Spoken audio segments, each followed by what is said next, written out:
Hi, and thank you all for joining us today. We are broadcasting live on the United Public Radio Network and the UFO Paranormal Radio Network, 105.3 on the Gulf Coast and 107.7 FM in New Orleans. Hi, everyone. I'm so excited today because I have two of my favorite people on the planet with me today. And we're going to talk about something really exciting. And the topic is unlocking the mysteries of remote viewing and dreams. But first, I want to say welcome and thank you all so much for being here. This is the Ethereal Encounters Unveiled channel where you can discover your own truth. Today, we're broadcasting live on the United Public Radio Network and the UFO Paranormal Radio Network, which is 105.3 on the Gulf Coast and 107.7 FM in beautiful New Orleans. Please join us in one of the various chat rooms. Connect with our guests. I'm sure they would love to hear your comments and questions. And of course, we have with us today Preston Dennett and Dolly. Thank you guys so much for being here. It's an honor. Thank you for having us. Yeah, I appreciate it. This is going to be fun. Yeah, Definitely. So rather than me read your bios and introduce you guys, I would love it if you could just, for the folks that don't know who you are, which I'm sure the majority of people do, but just in case, we could start with you, Dolly. Just give us some of your background and then we'll transition right into Preston. Tell us who you are, what your life has been all about, whatever you feel like saying, just go for it. I am a generational lifetime contactee. I'm fully conscious. I have been that way since I was 14 years old. Up until that point, I wasn't using my abilities to their fullest. When I was 14, I made the decision and went whole hog for it. I have spent most of my life in and out working with ETs. I was trained to pilot craft by them and have flown.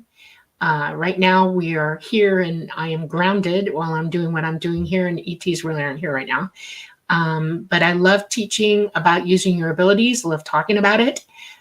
There's so much out there to learn about this and to help everybody awaken. That's what I'm about. All right, I guess it's my turn. Let's see, I'm number 5 of 6 kids in my family. Grew up as a complete skeptic, didn't believe in life after death, ghosts, UFOs, or definitely not remote viewing. Did believe in dreams, always thought dreams were interesting. That all changed. I did have some psychic experiences growing up, but kind of explained them away. But in 1986, I was 21 years old, found out UFOs were real, and started becoming a UFO researcher. And right around the same time, and I don't think this is a coincidence, more of a synchronicity, I started having out-of-body experiences. And that certainly introduced me to the subject of remote viewing, which I have had some experiences with.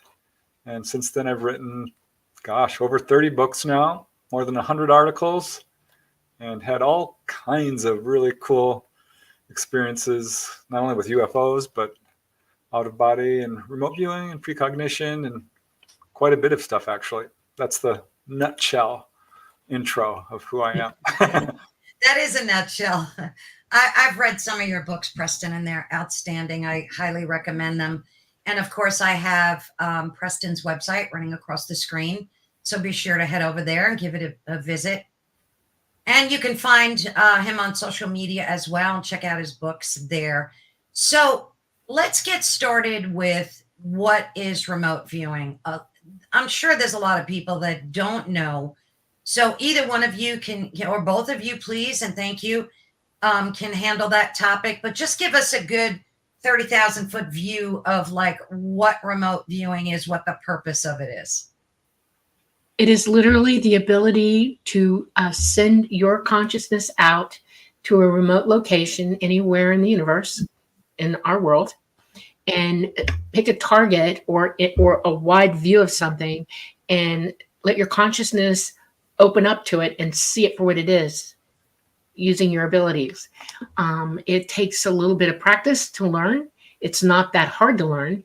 And once you do get it, it actually helps facilitate your psychic awareness and abilities as well. It's like learning to walk. psychically. It's awesome. Yeah, I would just add that it's a natural human ability. Yeah. Probably most people have had it happen and perhaps not even realized it. I agree with Dolly. It's not a difficult skill to learn. You don't have to be a psychic or a yogi or a monk. Uh, and it's very effective. It's been proven to be effective. Gosh, what else would I add? I think it's a form, sort of an out-of-body experience. It's related. They're like kissing cousins, so to speak, but definitely different. So how long has this been studied or observed? How far back does it date where people started talking about it, writing books about it? I think Russell Targ started writing and teaching, and he's a PhD, and he's been very involved ever since then. He's still alive, as far as I know. So we're going all the way back to the 40s, easily the 40s. It became a practiced event for the CIA in the 50s. They started training people back then and looking for people who were capable of doing it right away. And it is still an ongoing process. If you are in some form of government, there are government agencies that have remote viewers, and it's spread all over the whole world. Every country has their own remote viewers as well. And then there are private remote viewers who just learned it on their own or were taught when they were young and expanded to it. And there are societies as well. I mean, it's a very interesting, very big event in the world that everybody should know occurs, literally. I think it goes way, way back into history too. Yeah, it's only been written about fairly recently. Right. If you look back into people who are along the pathway of spiritual enlightenment or spiritual growth, it's a natural ability that manifests. I think you might say it's closely related to clairvoyance, but certainly this is something people have been experiencing for millennia. Yeah, you could say the oracles of old were remote viewers. They could see things as well that way. So is this connected to your extrasensory perception? Is this using ESP just in a different format? It's not a different format. All extrasensory perception is one thing, and it's you using your pineal gland to access consciousness and remote out your own consciousness to where you want to look. OBE is you leaving your entire body and going somewhere out of body. And there's a practice to that, and it takes a longer amount of time to do, actually. It's a more qualifying for you to get to that point that you can OBE, consciously OBE. Consciousness is on all the time. I get weirded out sometimes because people would refer to their subconscious, meaning it's inside. No, it's not. Your consciousness is not sub anything. It's who you are, and it is constantly on and aware all the time, and it's all around you, expands from you and into you at the same time. Learning how to walk. You get up on your feet and you start toddling or you crawl, right? Consciousness, aware consciousness, will allow you to take your consciousness from your mind and move it and go see things. There's no distance between any of us, even throughout the entire universe. And your consciousness is part of that network. We're all together, all one, all at the same time. So what you're literally doing is you're opening the door to your consciousness and moving it out to go where you want to go and look and see what you want to see. And it involves all of your senses, all of them. You can smell, see, hear, feel, taste, everything remotely conscious. The best remote viewers are the ones that can smell the air or taste the air and tell, where they're at. They can feel it. They can touch things with their minds. They can see things unbelievably well, and they can watch it in real time from their consciousness while you're in the body. That's how that works. It is the first open door of extrasensory perception's ability. We remote view as small children. When you're looking for your mom and your baby in the bed and you're trying to perceive where is mama, you're actually remote viewing where your mother's at. And they've taken pictures of babies who, wherever mom is in the house, the baby will turn its head to that spot and cry out because they know mama's over there. They will also know that mama's in the yard or mama's in the bathroom or whatever. Very, very small babies can do this, even up to 2 and 3 years old. And can tell mom, I see you, when they're not in the same room. This is first extrasensory perception outletting, because your consciousness is who you are. It's who you're aware from. The body, you're just driving the body around. So that's how that works. Yeah, and I think what Dolly really, I just want to underline it, is that distance is an illusion. Right. And this remote viewing works on the principle of non-locality of consciousness, because people have a tendency, I think, skeptics and materialists, to think consciousness resides in the brain, but it doesn't. That is not really what the mind is. We're much greater than that.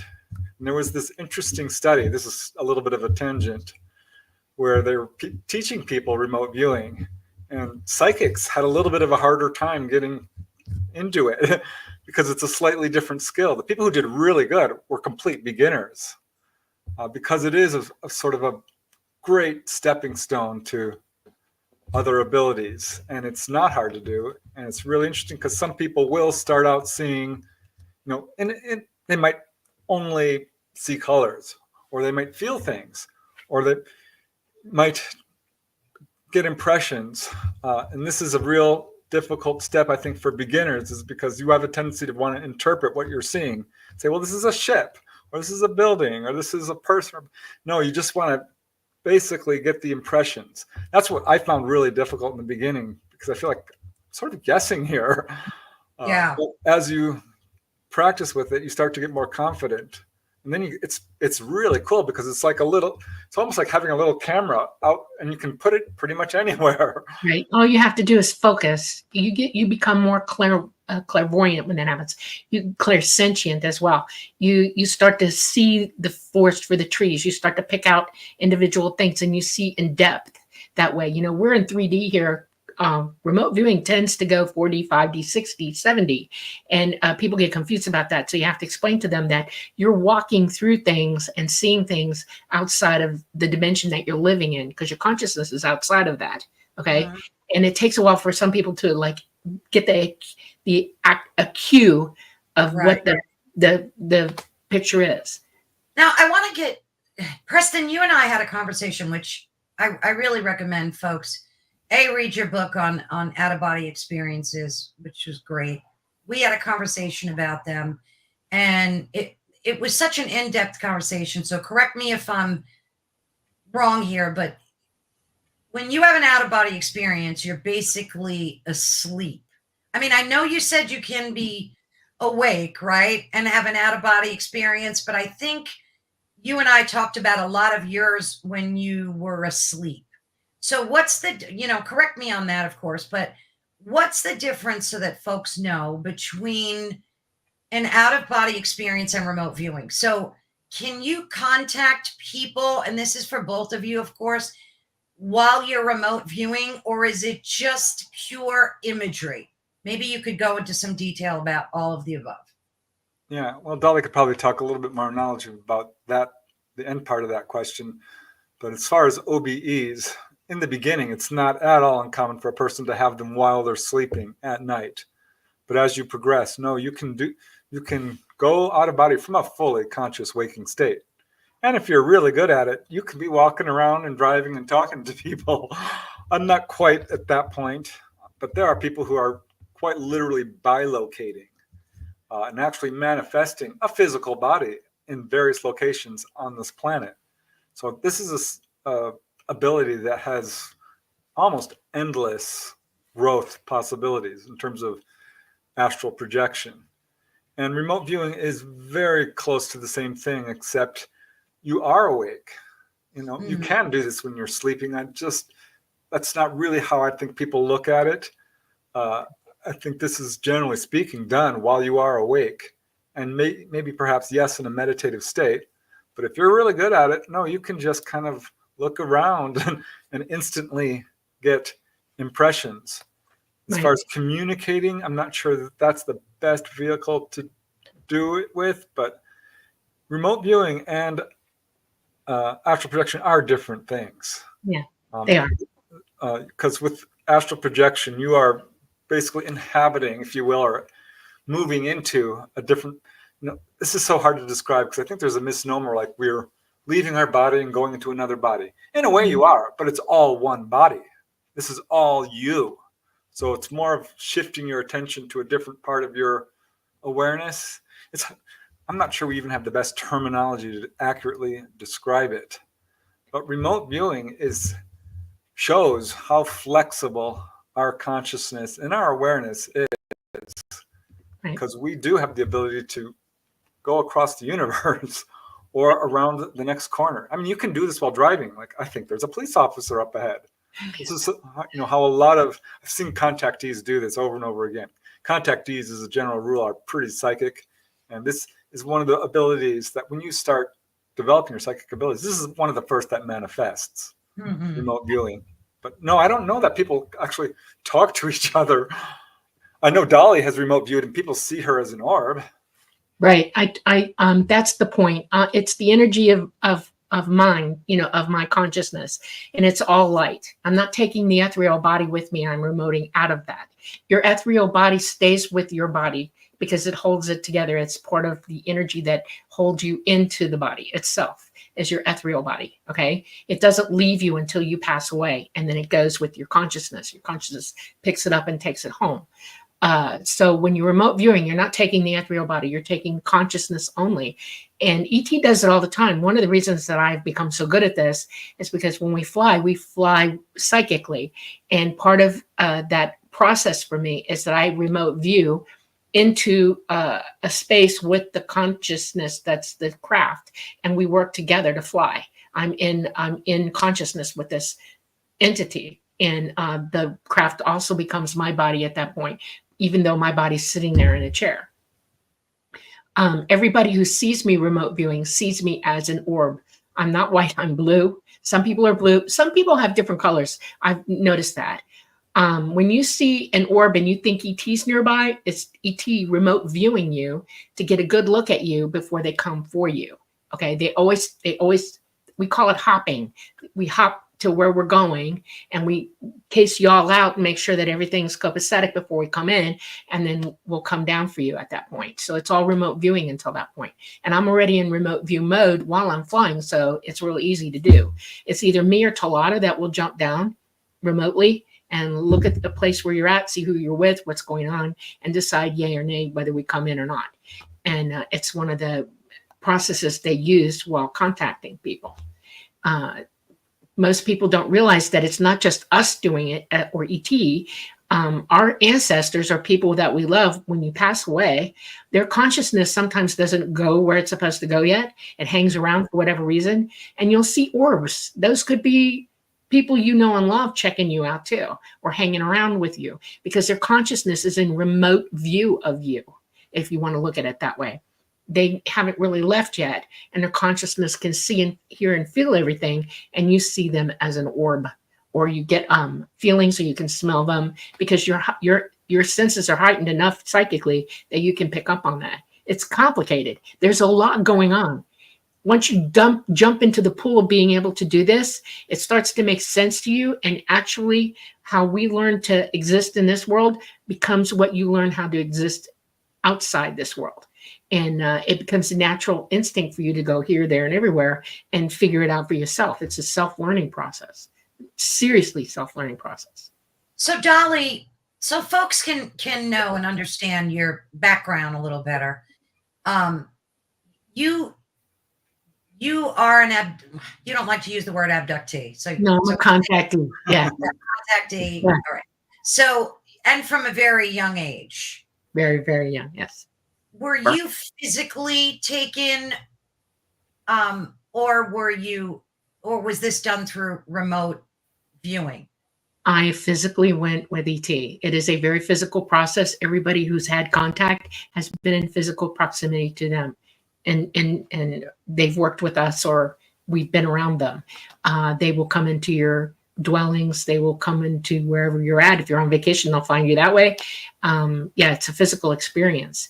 They can contact you psychically, but you have to be at a certain level or point where they can do that on a regular basis.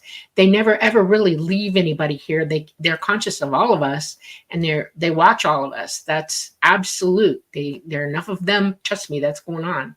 But it's always a physical experience. I think Preston's got plenty of data to prove that as well. Yeah. Oh yeah. But sorry, Preston, I just have one more question for Dolly. Yeah. How did your remote viewing experience work with ET? Well, I was working and I was kind of born being able to do this. I remember being an infant and being able to look around and see things from above when I was laying down or half asleep or half awake. When I was about 5 years old, I'm really, really psychic, and I was driving everybody crazy in the house. And my dad heard about a program on Homestead Air Force Base. They were checking out your abilities, measuring your psychic abilities. So he took me, what the heck? And what he didn't know and I didn't know was that they were looking for children with exceptional abilities to be remote viewers. And they almost sucked me in. My dad had to come and pull me out. But I was, once they tested me and they found out that I was, who I was, they took me into their program and I began learning remote viewing from their perspective, from what they understood what it was. And they taught me a very succinct method, actually. And it kind of helped me in a weird sort of way, because they gave me tools that I didn't have at that young age to understand what it was that I was accomplishing.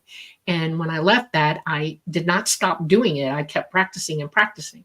And as ET was working with me, that was a requisite of contact with them, in that when I was going to their schools, we would remote view from there as well. And we were taught more of the scientific, checking off boxes with it, and being able to measure our abilities and be tested on them. And not only for them, but for us, I know how to measure my ability. And that was a great tool they gave me as well. We should have that. We should be able to teach that to our children. And I'm hoping that everybody's waking up enough to seek that out, figure it out. Okay. Do you still remote view? Well, this will be for both of you.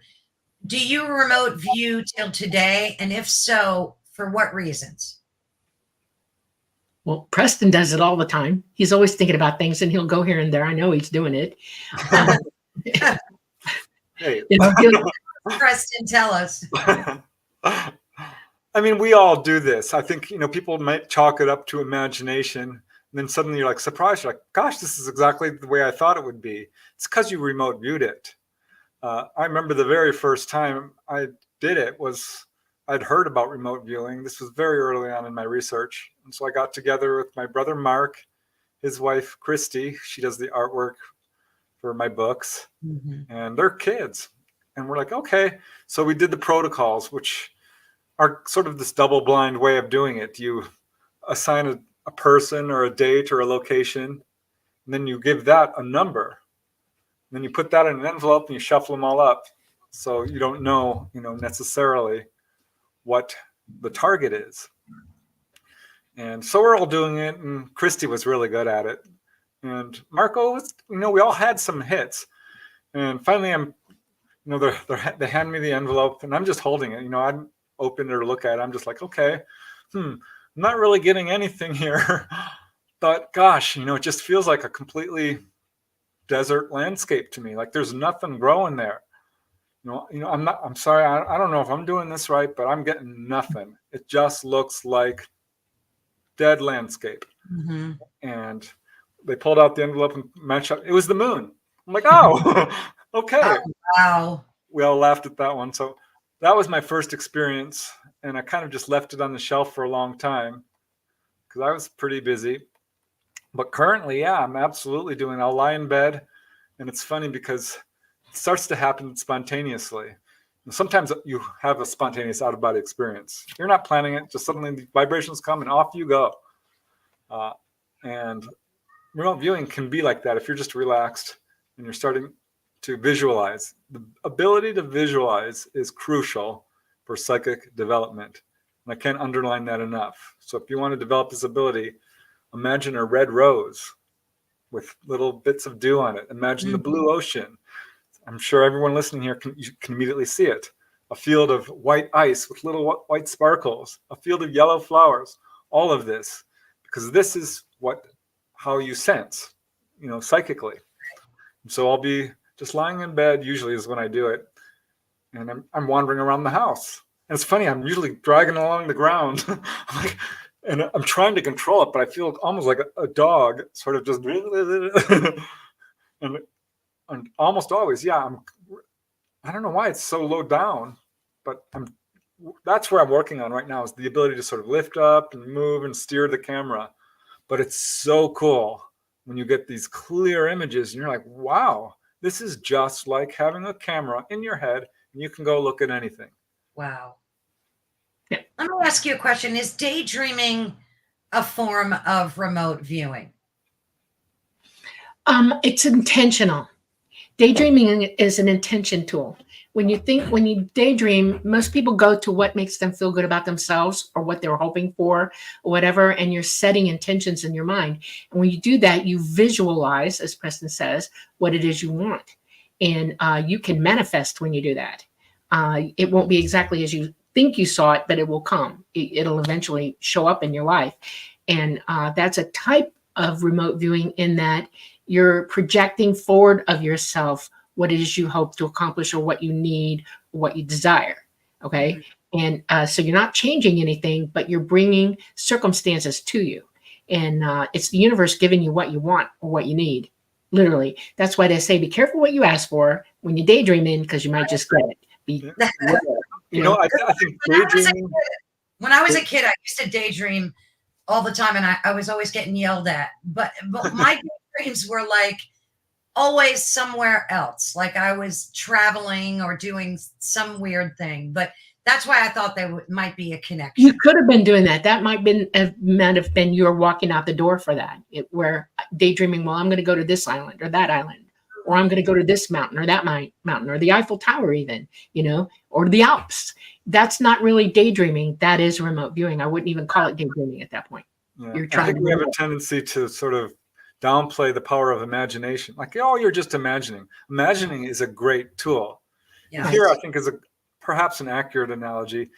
Daydreaming is to remote viewing what lucid dreaming is to an out-of-body experience. So those are sort of parallels. And by that, I mean, when you're daydreaming, yeah, you're probably out there sort of remote viewing, but it's mostly your own projected consciousness and images you're seeing.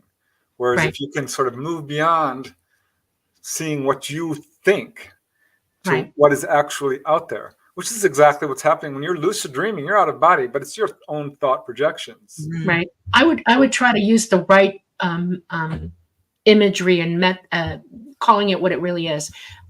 Daydreaming can be intentional, wanting something and desiring something. Okay. You're dreaming of what you want, need, or desire. Okay. We do that when we sleep. Our physical mind does that constantly all the time. We have to tell it to shut up. But remote viewing is, I'm going to go and look around. I'm going to take a trip. I'm going to take a journey with my mind and go here and there and everywhere. And if you keep those terminologies in your head straight, you'll know what you're doing when you're doing it. There's no guessing at this point. You understand that I'm remote viewing, or I'm in a dream world and I'm trying to figure out what I want, or I'm dreaming at night and not lucid and during an OBE. These are things that we need to clarify, totally clarify, and understanding the terminology of it, and which each one of those things really simply is. If you lump everything together, you're not going to achieve a really good result while you're trying to work this stuff. You have to understand what you're saying or thinking so that you know what you're doing when you do it, literally. Yeah, we all have a stream of consciousness that's going on constantly. And you can call this daydreaming. There's multiple layers to it. There's the song you just heard. There's all the things you've put off and have to do. There's the shows you just watch. There's layers of consciousness. And you're basically dreaming all day long. And you go to bed, and your daydreams become your dreams, and you fall into them, and you're dreaming. It's this stream of consciousness that's always there. Right. So let me separate something here for you. Dreaming is your physical mind thinking, literally. Okay. Consciousness is who you really are communicating to your physical mind. Your physical mind is a closed-in system that can only do what it's taught to do or understands. Okay. Consciousness is way above that. That's why it's not a subconscious. It's consciousness itself, who you are, and it's trying to communicate with you. When you go to bed at night and you go to sleep, your physical mind is going to go directly into REM state, dreaming state. Okay. Your lucidity or your consciousness can only interrupt that if you allow it to. Okay. Which means open the channel.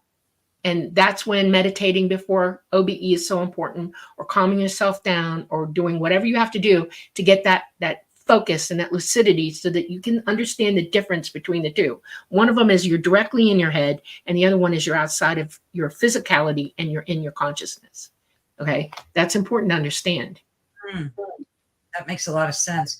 Are there any dangers to remote viewing? Because I remember when I first came upon this topic years ago, it was always spy oriented, like governments were using them to spy on other governments and facilities. And I heard that while this one agent was remote viewing, he actually was intercepted by another remote viewer. They found out who he was, and then they did what they needed to do. So that's unbelievable poppycock.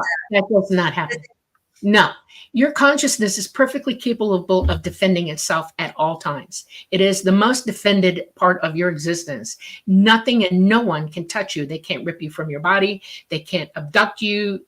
Nothing. Okay. You are an independent, autonomous consciousness, and you have full power on in that respect. Now, an agent who's remote viewing you, if you're in remote view, you're protecting yourself already. You're already locked down on what information is coming from you. You're not going to give yourself away. And a professional remote viewer knows this. They know that there's a chance of somebody saying, hey, let's have a conversation, and realize, oh my God, I just gave myself away. But they can't take you, attack you, or anything unless you're willing to let that happen. And most remote viewers for like the CIA and spying and all that are very, very good at it, and they do not give themselves away in any way. They can't be intercepted. They can't be stopped. They can't be plucked from their body. None of that is true. None of it. We are very powerful, powerful beings, and our consciousness is the most powerful of us. And this is all poppycock that people have heard and just glamorized or made fearful for people to think about. Right. Let me put it to you this way. They want you to fear it to some extent because you are capable of remote viewing. You are capable of knowing the truth about things and seeing the truth. And if everybody just did it as rote, guess what? No more lying to anybody. Yeah. So I don't think it's dangerous. You know, the thing is, these are natural human abilities. Right. And it's dangerous not to be able to do it, because you can have danger coming right at you and you wouldn't see it because you're not operating with your full awareness.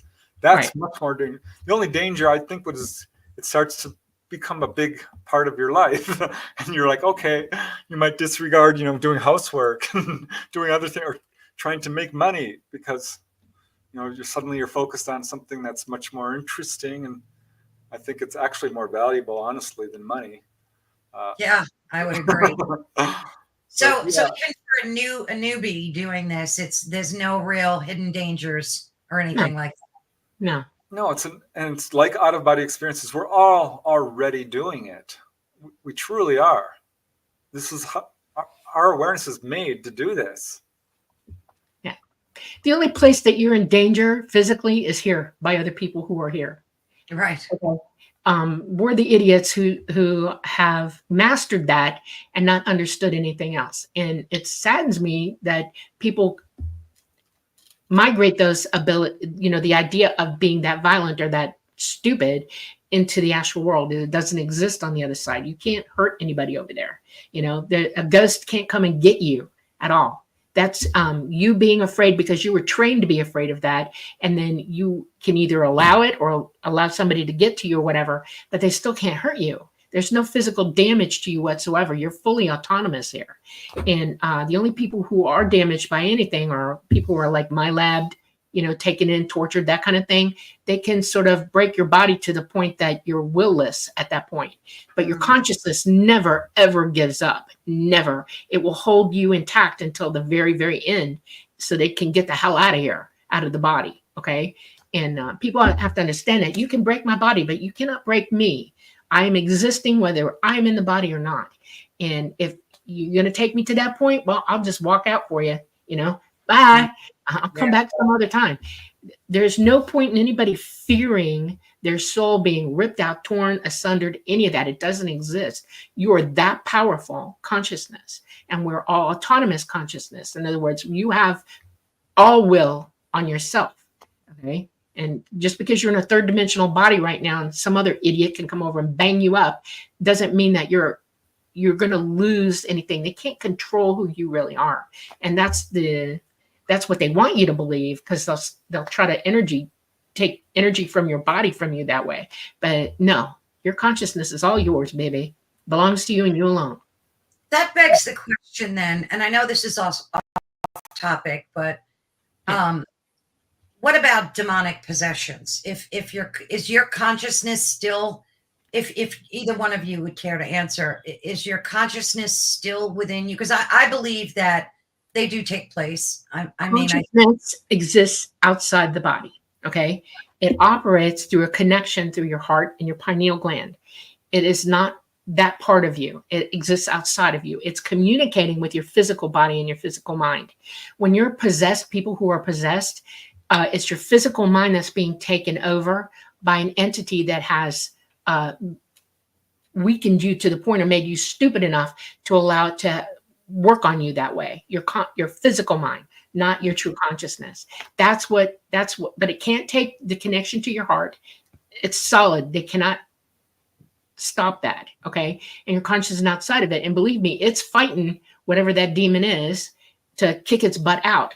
That's why we should teach our children these things so that they don't have an entity come at them that will break them down. Okay. And most of the time it's people who are sitting right here coming at you that allows that to happen. I'm not kidding you.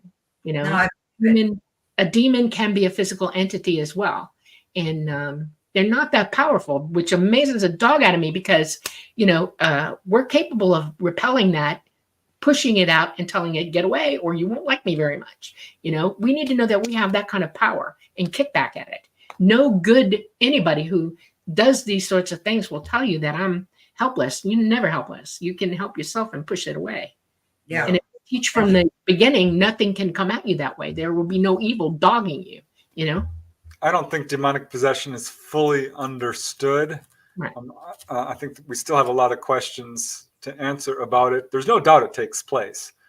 The literature on this is extensive. And I've got books and books on it. But it usually starts with a horrific haunting. And it really only reaches the full stage of what we would call possession if a person has in some way allowed it. Right. Perhaps through the use of black magic, use of a Ouija board, or drugs, perhaps. There's cases of this. And I'm not so sure that it's correct to look at it as if the entity is actually inhabiting your body as much as it is influencing it. Because if you look at demonic possession, there's also the flip side of it, which is channeling. And channeling is generally considered to be positive, and the messages that come through channeling are universally positive. It's all love and light and spiritual progression, whereas the demonic side is basically trying to destroy the person. Yes, absolutely. So it is real. And I think what's happening is the same way perhaps your loved ones can come and influence you to a certain degree. They will say, turn right here, stop the car, stop the car. And if it's real dangerous, they will come in as hard as they can and get you to stop the car. And you're like, gosh, absolutely. Don't even feel like I did that myself. It's almost like I was possessed. What possessed you to do that?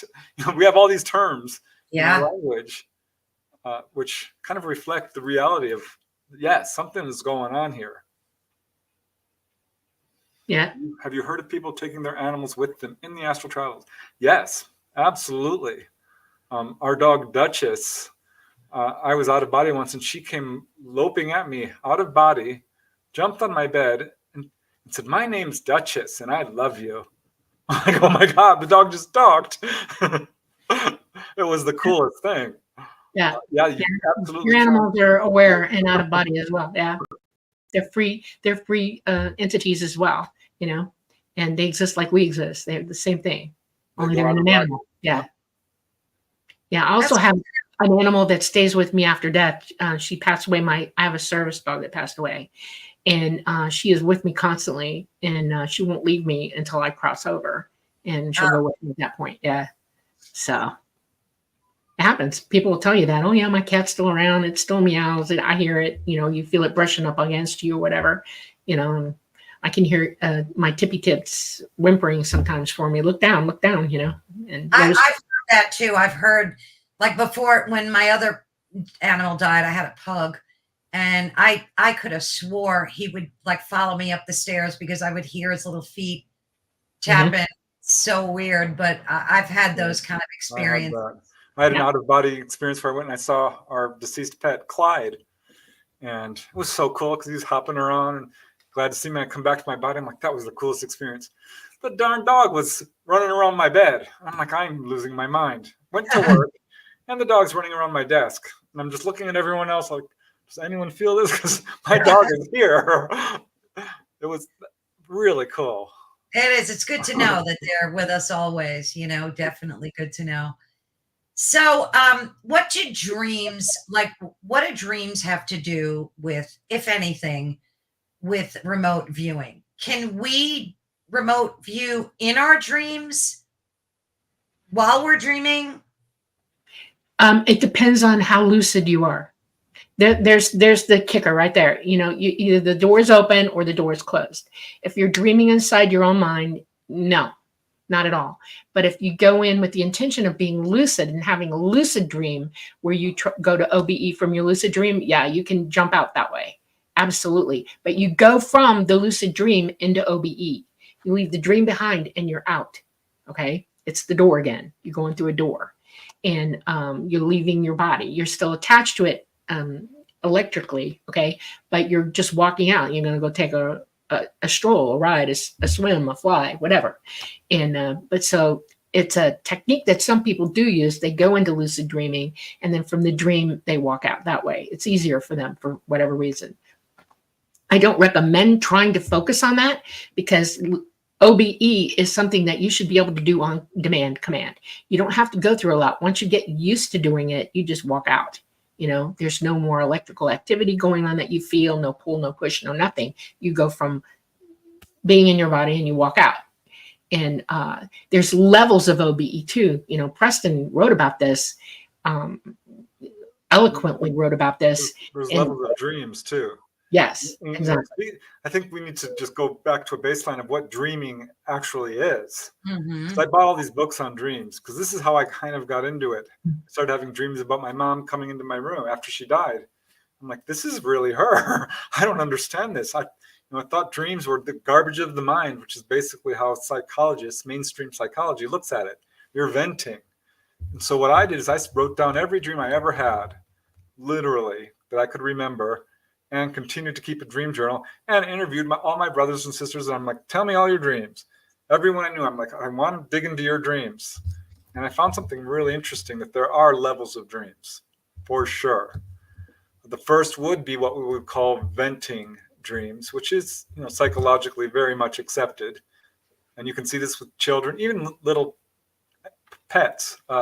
You will watch a scary movie and then you're dreaming about it. And this is because you're processing and dealing with the emotions and all the imagery and all the things you went through that day. That's the lowest level of dreaming. And above that is what I would call psychological dreaming. And this is where you're working through your issues, whether it's greed, anger, lust, or gluttony, or laziness, whatever it is. And the vast majority of people, and the vast majority of dreams, over 80%, are going to reflect either your fears or your desires. Mm-hmm. It's going to be something you're afraid of and are running away from, and it's going to be something you want and are running towards over and over again. If you look at your dreams, I guarantee it, you're going to see this. But it goes up from there, because almost every dream you have has an anomaly in it, something that's not quite reflective of reality. And these, I think, are little cues sent. This is, I think, hardwired into our psychology to wake us up, so that if you do real critical thinking and real critical reflection and look at your dreams, you will see, like, there's a window there that's not supposed to be there. Or this person's hair is long, or this is not my couch. Something, a bicentennial penny, that kept turning up in my dreams. There are no bicentennial pennies. So this is designed to wake you up into lucidity. And that's the next level of dreaming, where you actually wake up and you're realizing this is a dream. A dream is nothing more than your thoughts. That's all it is. It's your stream of consciousness. It's you paying attention to what you're thinking. That's what a dream is. And then you're having lucid dreams. You're like, okay, now I'm aware of my thoughts, and I'm such a great stage because you're walking into a fantasy world kind of, and you're like, wow, this, you can do whatever you want. Lucid dreaming is so awesome. But you reach a point beyond that, which is precognitive dreaming, true dreaming, or dreaming true. And this is when this is connected to remote viewing, because you can actually put your consciousness out and see events all over the world, past or future, connect with people, all kinds of things. Dreams that have the ability to absolutely give you valid information. Right. But people who are profoundly psychic don't even dream at all, kind of. They move beyond that. And when they go to bed, they don't fall asleep. They don't lose consciousness. They don't slip into the stream of consciousness. They're not even lucid dreaming. They walk out of their body and they're still awake. And I've done that only a few times. It still happens. Wow. But don't we need to sleep though, Preston? I mean, don't we all need REM sleep? Physically? Most people, okay, I'm 100% wide open conscious. Okay. I will REM sleep for 1 to 2 hours a night. And then after that, I'm 100% awake. But even in my REM sleep, I am aware. I know everything that's going on around me in the house. I hear everything. I feel everything. I see everything. That's because my consciousness is wide open talking to me, but I'm allowing my body and my physical mind to relax and sleep and order itself. Okay. 1 to 2 hours. That's it. That's all I go down out. Otherwise, I am fully conscious and I know everything that's going on around me. When I do wake up and I have nothing better to do, I'll just go out. I walk out, and it depends on what's going on around me, what kind of experience I'm going to have. Because sometimes people come and visit me, and I'll visit them back. Go with them. Sometimes I'm on a quest for something, and I'll go somewhere I intended to go, or I have a need for some sort of healing. And then there's a type of OBE that Preston does experience where you seek guidance. Okay. Now, I know people talk about they have guides, and you do, but I'm past that. I don't have guides anymore. I guide myself. But when I do, I open up and I say, this is the question. This is what I'm feeling. This is what I really want to understand. And it comes to me that way. It's the universe going, okay, we're going to have a conversation, and it will. And I'll download at that point. It'll give me answers, whole answers to things. There's no doubt in my mind what I'm learning from it at that point. A lot of people have intuition to the point that they're already downloading now, but the awareness part of it, or the light bulb, doesn't snap on for a while. And then one day they wake up and they go, oh my God, I understand this now. Oh my God. And it's because they were taught, but their foundation wasn't ready for them to snap to it. And then it does. There's huge moments of learning and existence involved in this. It's like becoming from a baby to a teenager to an adult. Think of all the experiences you had your whole life in this physical body and how much you've learned. Well, you got the other working on you as well. So it's a vast existence that you could be living if you wake up to it. And it's very cool. I want to say something. I saw a question come up there, and it's real important to me to say something about it. Sure. No one and nothing can harm you, period. Your consciousness at all, your spirit, your soul. That belongs to you. They can't eat your energy. I want you to understand why. Oh, that was the vampire question? Yes, we are pure light. You don't see it because you're in the third dimension where gravity heavy here, and you can't see all your protons lit up, okay? A lot of people see auras, and that's really good. That's the first step in seeing everything there is, but otherwise you don't. And so you don't understand that you're pure light, okay? Nothing evil can touch you because evil is attracted to light. It has no light of its own. It's darkened itself to the point, or almost extinguished itself, that it's drawn to any light it comes in contact with you. And all it wants to do is be in your presence, and it'll do anything to get your attention. That's not feeding. That's hoping for salvation, literally. I'm not kidding you, because you become a kind of a beacon to them, or whatever it is. And I want people to understand that that's what that is. If something's annoying you and coming at you and after you, it can't harm you in any way. You're way too powerful for that. And this is where we have to learn to stop being afraid. We have to learn that forgiveness and doing unto others as we would have them do unto us. So if you meet evil, you greet it back with, I love you. What do you need? Can I help you? Okay, that kind of thing. You'll shut it up so damn fast because it is aware that you're aware at that point, and it's either going to want what you can give it or not. There's no feeding off you like a vampire whatsoever. None. None. It's just attracted to how light you are. Well, if you give off a lot of fear during a demonic haunting, it can escalate it. Yes. Yeah. Um, Yeah, because it's but- going to pop you with wanting your light. But that's not Right. feeding off you. It's just trying to get into your light because it wants to be light again. I mean, Right. think about it. One of my first remote viewing experiences, well, when I started really getting into it, was, I'm doing astral travel, and I'd heard about the lower realms, the hellish realms. Mhm. And Marilyn Hughes talks about going there. Some of the other really advanced astral travelers. And I'm like, this sounds interesting. I wasn't ready to just OBE to it, so I remote viewed, and it was very vivid because suddenly I'm looking down at people, and I'm trying to get their attention. Right? They Yeah. don't look at you. These are people who are absolutely wrapped up in misery or anger, or they're not happy people, depressed. All kinds of situations. And after doing that, I did OBE directly to some of these people and kind of got the same experience. It was just much more enveloped in it. Didn't you say you ran into three of them? Three of these Yeah. entities? I remember that conversation. I would have done what Dolly said, protect love and light. This was my first experience with people coming at me. I'm like, bye. I would have been But later, Not I did go down to a very dark, low-level realm, and there were these people that started flattering me, like, "Oh, you're so great," and I'm looking at them, and that's setting off alarm bells. Flattery is all well and good, but to me, it's a warning sign that someone's. Well, trying to yeah, get you something can out tell. of You can tell when it's genuine and when it's forced. You can. Yeah. You can typically. Absolutely. I want to ask Use your both of intuition, you but- about energy vampires because that's what they call them. But here's the thing: you walk into a room and somebody is there and they're just sucking the life out of you. I mean, you just feel like this person is just draining you of their energy. You're allowing that to happen. What you have to learn is that you got boundaries and that this is done. We're done. I love you. I'll do anything to help you. If you genuinely need help, I'll even try to help you when you don't ask me for it. But right now, this second, back off. Go to another room. It's like telling your child, go have your hissy fit somewhere else. This is inappropriate behavior.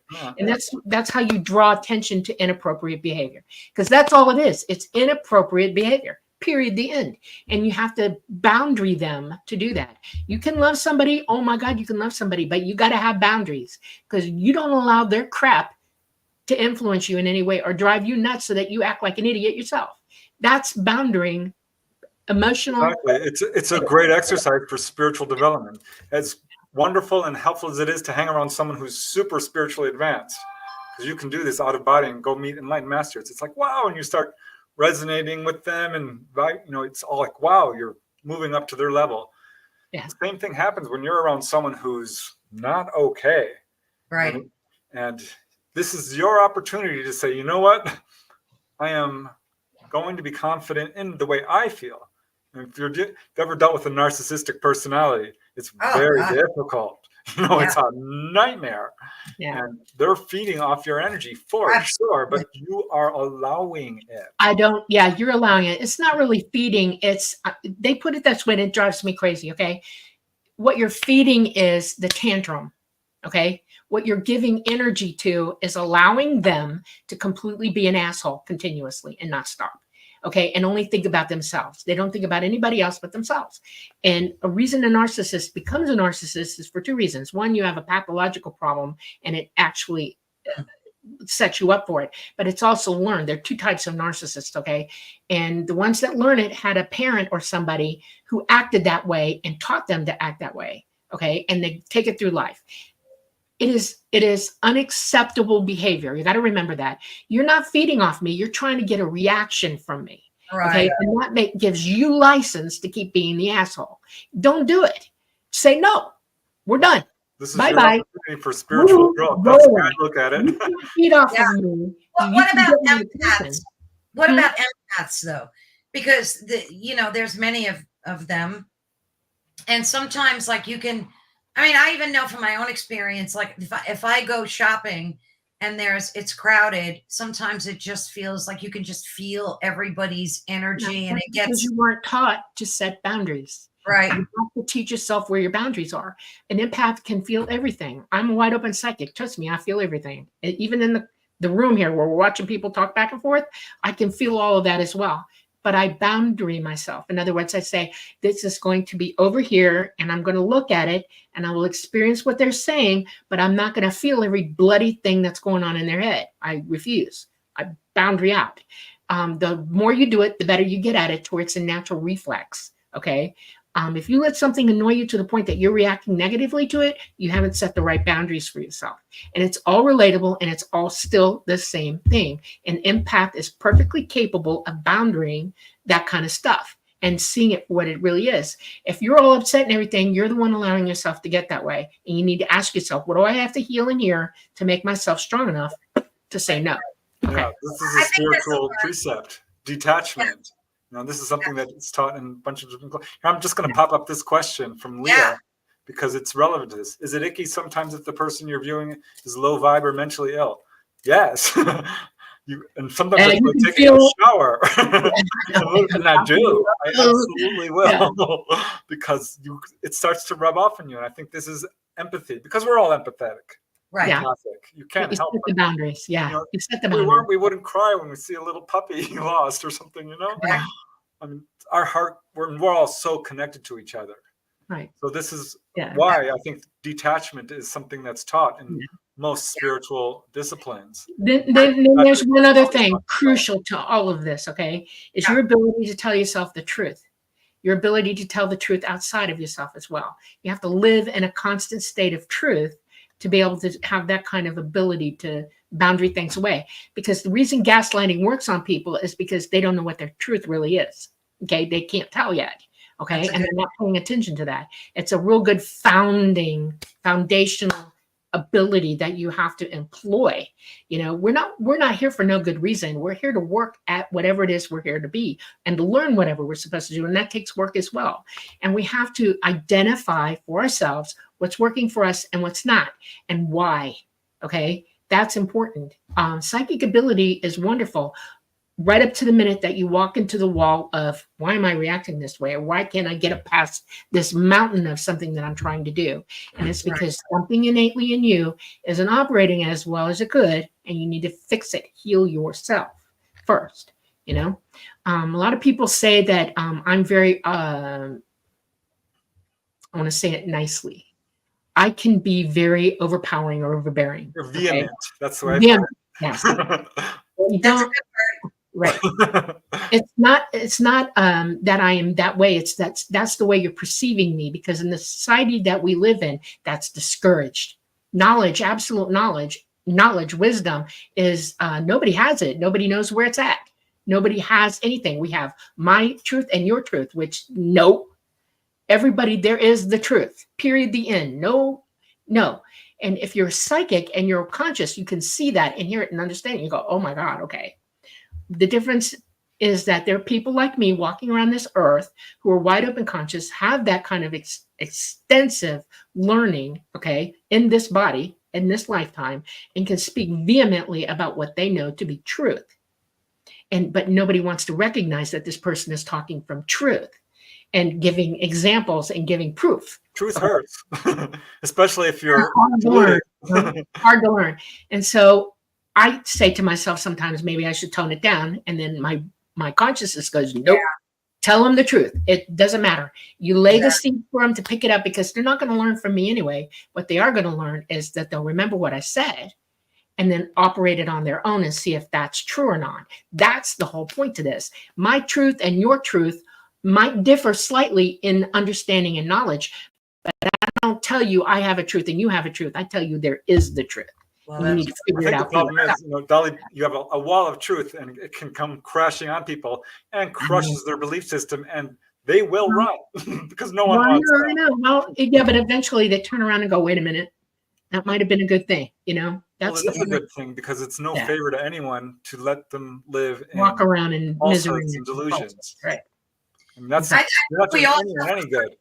we all suffer from some level of cognitive dissonance. I mean, we're raised with a system of beliefs, and that's what the awakening is about. Right. You have to fight your way into the light and into the truth. That's what open-mindedness is. You open your mind. You don't keep it closed. You open it and let the light in, and then you ferret out where you're going with that and what you're going to learn from it. That's the point, Right. And you spoke before, Preston, about, that we're all empathetic. That is so true. It's just, I think different people have different levels of the intensity of it. But look at Peanut the squirrel.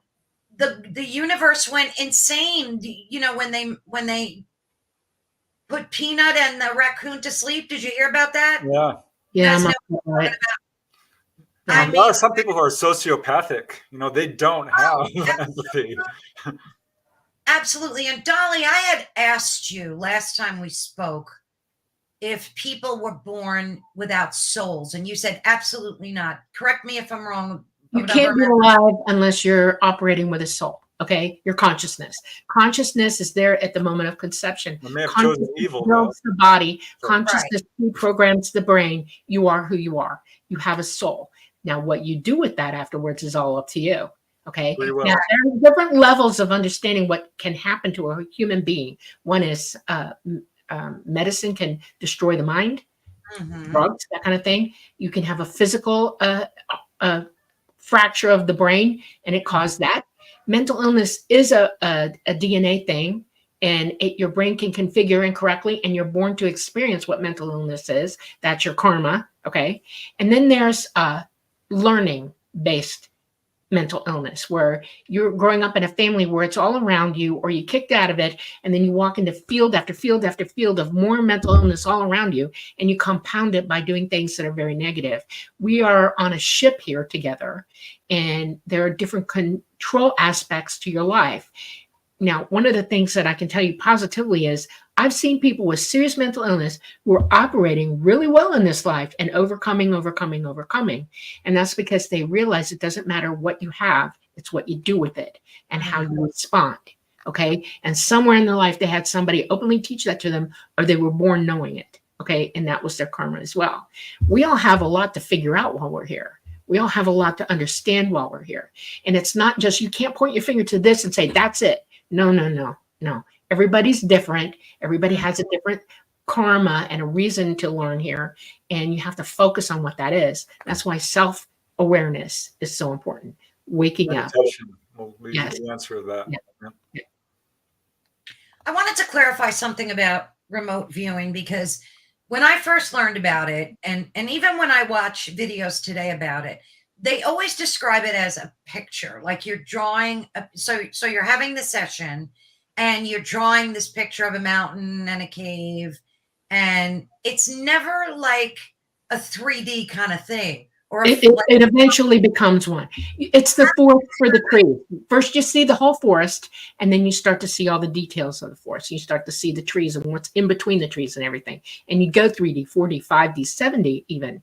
But when you're first starting out, it's going to come in that way. It's going to be an image, an outline of sorts. Some people see in color, some people see in black and white, but they automatically go to drawing the outward bounds of it, and then letting that clarity come. And that's where your consciousness is waking up, and you're seeing psychically much better and much better. And you're tuning into what that is.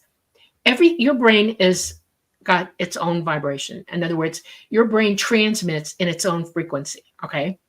And when you remote view, your frequency is going out there and seeing things. Well, everything else has its own frequency as well. So the frequency of the forest is its frequency with a lot of little signature frequencies in between. So what you're doing is you're tuning into that visually, cognitively, and you're dialing it up in your mind to see it. You're waiting for that image to completely come to you. You have to have patience.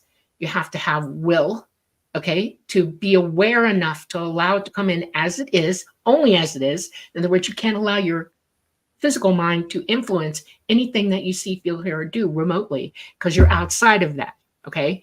And you wait, you start drawing, and you draw the outlines of it, sometimes black and white, sometimes, oh, here's color, and you put the color in.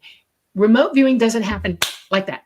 It just doesn't. I can't, well, I sort of can now, okay, but I've been doing this my whole life and I was trained, okay? But when you first start doing it, it's like watch an infant turn on the TV and watch them look at the thing and they're like this, and they're like trying to see it. They don't see all of it yet. They're not mentally Right. focusing on it. Well, that's the same thing with remote viewing. Your consciousness has to go out to where it's at and then report back to your mind, your physical mind, because your physical mind's involved in this. It's working together to see what that image is. And you have to train yourself to be able to focus on it, literally. No, that's one of the things they train people about is try not to interpret what you're seeing, just report on it. Right, exactly. Which is why I think children make such great UFO witnesses. Because Yeah. they're not saying, this is an angel or this is a demon or this is whatever. Right. They're just saying, gosh, there was this little man and had this color. They don't overlay their own belief system. We automatically do that to every single thing we perceive. Absolutely. Yeah. Some of the best remote viewers are artists by nature, okay, because they have learned to draw what they see, not what they think is there, okay? Right. Every artist who is an artist who's had any training whatsoever, the very first thing that they've commanded to do is not draw what you think is there, draw only what you see is there. The same thing with remote viewing. You're only going to put down or report back what you see, not what you think, literally. Well, I'm going to just take a quick midway break announcement. For those of you just tuning in, you're listening to Ethereal Encounters Unveiled with our guests, Dolly and Preston, which I'm so grateful that they're here today.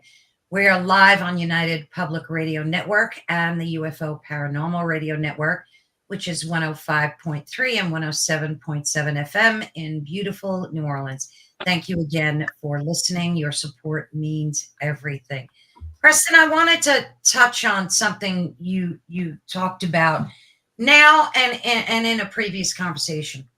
You said that in your dreams, whether they're OBEs or no, I think they were maybe they were regular dreams too. That there was always this coin, right? This marker, a cue, right? What's the point of that? Because you also mentioned in a conversation that once you start OBEing, it's a good idea to tap like the wall or the counter to make sure that you're in this reality.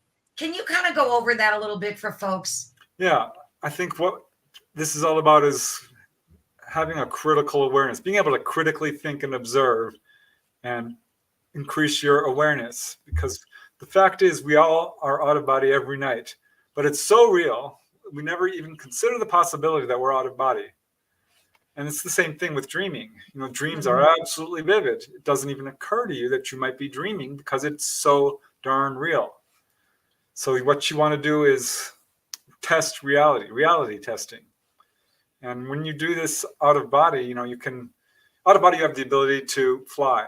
You can walk through walls. You can do all kinds of things that you can't necessarily do. You probably can if you develop your abilities when you're awake. So when you're in the waking state, what you want to do is develop this habit of thinking and observing critically and trying to really look at reality and asking yourself this really silly question. Could I possibly be dreaming right now? Could this possibly be an out-of-body experience? Which sounds so absurd because when you're awake, you're awake.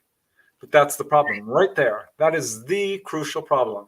And this is such a good tool and it will work. If you can critically ask yourself 3 times a day, the more the better, but at least 3, right before you eat, right when you're going to the bathroom, something that you do regularly. I wonder if I'm dreaming right now. And you're going to think, well, this is silly because I know I'm not. But you have to test. You have to test it because the truth is you don't know. You may think you do, but you don't. So take your finger and try to push it through the wall.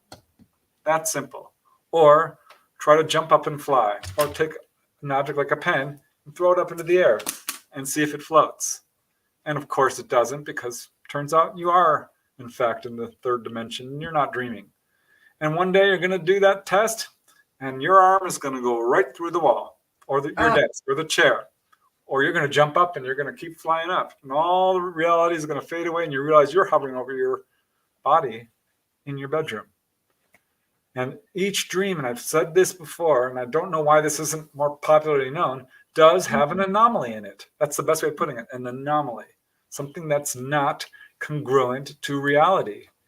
And if you look at your dreams and look for these, you will see them, and it will wake you up. It will make you lucid instantly.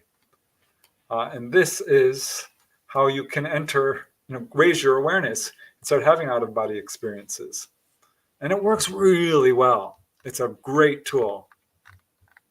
Why is it that, like, I'll ask some people, we'll talk about dreaming, and they go, I don't dream. I don't remember my dreams. If I have them, why is it some of us can have such vivid, colorful dreams and remember them and other folks don't? Yeah, I'm not sure why. Honestly, we all do. We all dream. There's no doubt about it. The periphery of consciousness. It's literally the periphery of consciousness. Some people are hyper aware of everything that's going on in their lives. They tend to be a little bit more control freaky than other people, and so when they're asleep, they're remembering everything. They're more lucid, actually, for that reason. Fully awake on the other side. You're fully conscious. Yeah. But people who don't remember their dreams have a couple of reasons why they don't. One, they don't want to. And the other is that they are deeply, deeply, deeply, almost like under anesthesia, asleep. And a lot of these people are often having oxygen problems when they're sleeping. They stop breathing a lot. Or you're hyper focused on whatever it is you're experiencing. And if you're not having dreams, what I would recommend is sleep an extra hour, go to bed a little bit earlier. Yeah. Wake up in the middle of the night, walk around a little bit, keep a dream journal. But when you wake up, and this is the best way, when you wake up, don't move. Don't roll over in bed. Don't do anything. Lie there and try to track down three things. Who was I just with? Where was I? And what was I doing? Right. And do that. And really, you should be able to go throughout your day and keep a running track of where you've been and what you were doing. Right. Like, think about yesterday. What did you have for breakfast yesterday? We kind of forget things. Yeah. You want to develop your memory because we all have eidetic memories, every single darn one of us, but you're not using it. Correct. People who are contactees often do have an eidetic memory. It's because they're going all interdimensionally. If you're having out-of-body experiences, you're probably developing your memory. Artists have a really good memory, musicians. So this is all interconnected. It's all about memory. Having out-of-body experiences, for sure, is deeply connected to your ability to simply remember. That's such a good point. It's frustrating because some of the dreams that you have earlier to the morning, like I'll remember them in such clarity. And it's the earlier dreams that tend to be elusive. Like I see moments of them, sections of them, but it's frustrating. I still go through that. In fact, I had an out-of-body experience this morning, which was a couple of hours long. And I remember about 5 or 10 minutes of it. Dolly was trying to pull it out of me, and she got some of it because I actually I went to go visit a healing temple. And I did it fully consciously because there are healing temples on the other side. And you can heal yourself of physical illness and bring energy and do all kinds of things. But I don't remember most of it. I could not bring it back. I had most of it when I woke up. I'm like, okay, this is going to be easy. But as I walked out, it's like I walked out of it, kind of. Yeah, it's so frustrating. So frustrating. Especially the good ones. Like you have these really great lucid dreams. And, you want to remember them in such detail. And then, like you said, they just kind of fade off into the distance. What about you, Dolly? Do you have, well, I'm sure you do, have out-of-body experiences? Are they nightly? What's your experience? Every night. Always, yeah. I don't ever, never not OBE. And, that was confusing though. You don't ever, never not? I always the OBE. I choose when I go and when I come. Sometimes I'll be exhausted when I lay down to go to sleep, and I'll let myself have that 1 to 2 hours of body healing time, and then I'll get up and walk around, because now I'm awake, and so I'll either read, listen to something. I'll decide to OBE at that point, but it's always conscious. I deliberately do stuff. Then wee hours of the morning is when I try to sleep again. And it's weird because Preston OBE is better in the morning than he is earlier in the night. Now I'm an all-nighter, okay? But early in the morning, I want 30 more minutes of out time. And he's like, you know, having a good time. And he'll come see me every day and everything. And it's like, oh, God. And so, yeah, I'll pay attention to him. I'll come OB a couple times. I'll be dead asleep. And then suddenly I wake up and he's standing right there. And I'm like, hey, how you doing? You know, what? You know, he'll want me to come out and go out with him. By the way, just so y'all know, I have to sleep in my own abode. I can't let anybody in with me because for me to OBE safely for myself, to feel good about it, I have to be in my own abode. So we have our own rooms this way. It's important because Preston's like I am. He has to OBE physically safe. And if I'm moving around or snoring or something, it's going to drive him crazy and vice versa. You know, he flinches a lot in his sleep. So it's like, okay, fine. So we have our own abodes. And so he'll pop out and come find me. Sometimes I go find him. Sometimes he's wandering around the house and I'll get up and follow him. You know, what are you doing? You know, hey. And but a lot of times he's got agendas and he's going places and doing things and having a good time, you know, which is normal. You're supposed to. It works much better. Yeah. If you have a plan, it works. Yeah. You can do whatever you want. If you want, if you're a beginning OBEer, just say, tonight, I want to go learn about a past life. Yep. And you'll more than likely be successful if you focus on that every night. It shouldn't take you more than a week or two. Yep. And you might come across as a dream, but it might not. Either way, you're actually learning something about yourself. So it's a really good way to begin doing OBEs. Yeah. Or remote viewing for that matter. Just have that intention, Preston, is enough, and just keep doing it every night. I know in your book you have a detailed methodology of like what you need to do to OBE, which is really very helpful. But do folks need to meditate beforehand, before they go to bed, or is that not advisable? It's advisable. You don't need to, but it's super good advice. It teaches you to let go of the body. It teaches you to relax your body to the point that it's not a thing for you anymore. You're not really feeling it anymore. You're above it. Okay. You're already half out at that point. Meditation helps you to calm, relax, focus, lose the thoughts in your mind of whatever the hell your brain is thinking and let go of it so that you can do that. Buddha used to like to tell everybody, put all your problems in your hand, close it up, turn it over and let go. And he taught that toward meditation. He would say, you have to let go of everything. Let it go. So that's a practice, a mental practice that you can do. Like meditation is a mental practice. Yes, it's getting you to calm down, get comfortable, relaxed, so that you reach the vibratory state so that you go, okay, I'm free, and you go. That's important. Maybe either one of I've never mentioned this before, but I'm going to ask either one of you, maybe if you have some feedback on it. I was probably in my early 20s. I decided to take TM, Transcendental Meditation, and it was going great. I went to session after session, and I started really, like, every day, 20 minutes, getting really into it. And then one day I was meditating, and I was really probably the deepest I've been, where you almost don't hear your own thoughts anymore. Exactly. And then I felt this, I don't want to call it an entity, but it was something next to me, and it wasn't good. And it scared me so much that I jumped up off the couch, and I just didn't meditate for years after that. Can you open yourself up to not so good things while you're meditating? No, I'll tell you what it was. Yeah. I have my ideas about it. Yeah. Yeah. You literally are awake. Okay. I'm so awake that I see everything all around me. If you're an entity and you're in the room with me, I can see you. I know you're there. Okay. I can communicate with you. When you were down to that low state, you were wide open awake at that point. You're outreaching. You're almost out of your body at that point. What you felt was an entity next to you. You've been taught to fear so much, everything that you don't understand, that something that was probably innocuous and loved you was like, hey, she's coming out. Okay, just let it go. You can't be hurt by anybody or anything. I'm promising you that. Nobody I know has ever died being attacked while they're being meditating. Not at all. Okay. Nah, doesn't happen. Not no. And if you've heard of something like that, they're lying to you to make you afraid of it. They don't want you to do it. So no, you probably had somebody who loved you, was sitting there watching you, and when they realized you were out, it was getting excited. And what you don't know is there, what you're not perceiving yet or wholly seeing.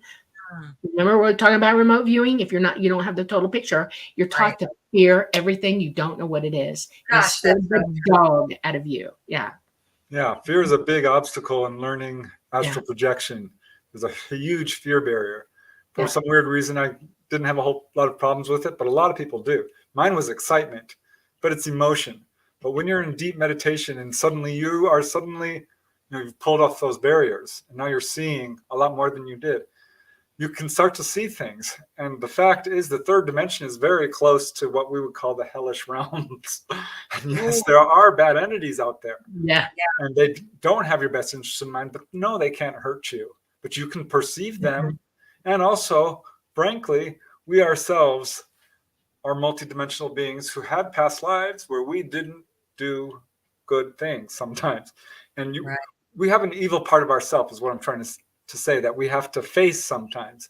And sometimes that's what you're seeing, is your own aspect of your own personality. Like, okay, well, this is a part I left behind. That's, now I'm moving towards good.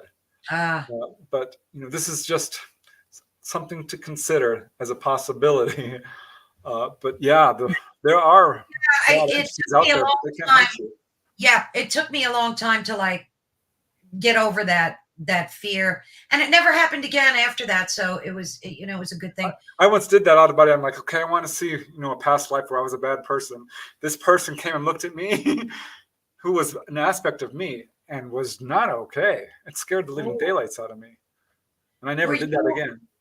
Were you in an OBE state? Were you doing an out of body thing, or this was just a meditation?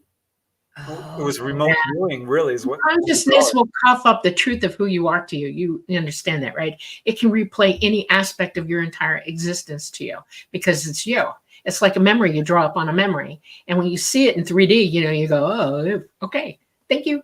It's weird. Everybody does that. People who say that they remember their past lives are remembering as if they have a real memory, and it's their consciousness playing it to their physical mind. This is who you are. This is what you did. You wanted to know. Here it is. Yeah.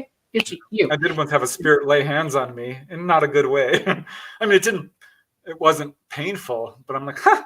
And I woke up and I could feel someone groping me. I'm like, well, anyone else would think this was a demonic attack. But I kind of understood that this was just a spirit, and like they're trying. Just wanted to be near him, yeah.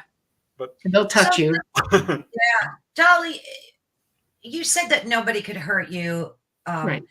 But what about people that, like Tucker Carlson just came out, and I don't know if you guys heard. Yeah, I did. And he had a demonic attack, and he woke up with scratches and all sorts of things that were nasty. You physically scratch yourself. You don't realize you're doing it. They've had people on camera. They don't tell you the truth about that. They've spent years and years and years and years medically studying people who are demonically attacked, and they have them under 24-hour surveillance. They are not being scratched by something else. They're scratching themselves. I don't agree, actually. I can show you proof. It's in the medical. Well, we can discuss it. When you go to medical school, I'm telling you, they show this stuff. It's true. What they don't tell you is they don't want you to know this stuff because they think human beings are stupid, or they want you to remain stupid and vile and non-understanding. Because if you develop your abilities and you become everything you're supposed to be, they become obsolete to you. It's like big pharma. Psychologists want you to stay sick. I don't care who you are, where you're going to. That's true. It is absolute fact. And they have spent thousands and thousands of dollars studying all this stuff, and they do not tell the truth. And they put lies and BS out there to terrify you and keep you mentally ill for them. They give you drugs to keep you mentally ill. I'm very opinionated about this. The one thing about the human brain that I can tell you that I've learned physically, emotionally, in school, all of it, is that our brains are little computers that will garbage in, garbage out, good in, good out.